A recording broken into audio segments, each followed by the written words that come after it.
It's the best powder-specific tree board you can get. Snowboarding pretty much originated from surfing, and this is the closest thing we have to a surfboard, and it's the best in the deep pow. Welcome to Board Insiders, your snowboard resource.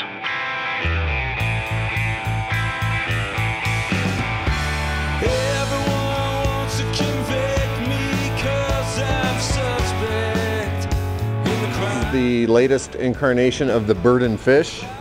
It's got a nice swallowtail in back, and it's got a really big nose. It's a powder-specific board. Excuse me. It's the legendary Burton fish. Powder-specific board, really wide. It's got taper to it, swallowtail. It is the tool for carving through powder. Check out the Burton fish. It's white. Anytime I hit untouched pow, they were the sweetest turns I've ever made. It's just like riding a surfboard, and surfing is one of my favorite things to do. So when there were no tracks, when I had a nice open field of snow, it was just absolutely wonderful. I mean, you've got like this Barbra Streisand nose up here, kept me floating all day. It was just, like, when the pow was powing, the powing was good.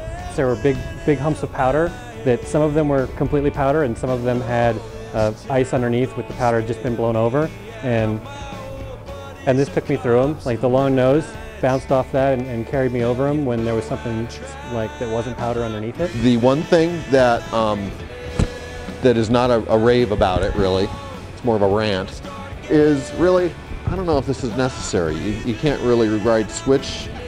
Sometimes when you get stuck in the trees, it's useful to be able to, you know, ride backwards for a few feet.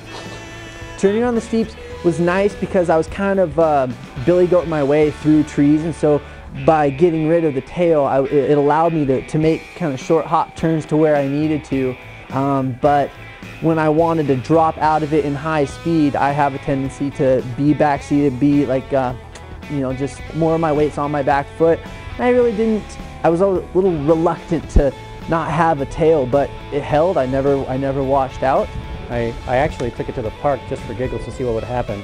And in the park, it jumped right over the trash cans, and it actually handled surprisingly decently in the park.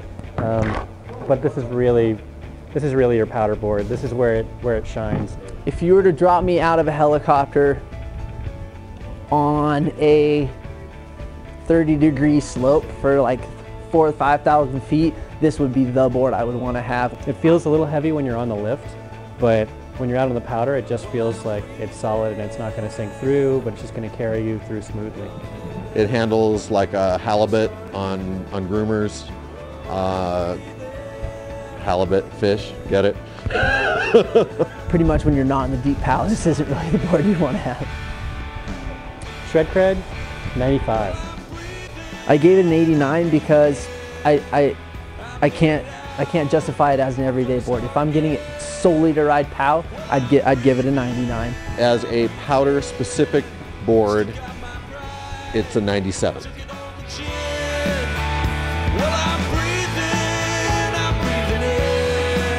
Board Insiders. Watch, learn, buy.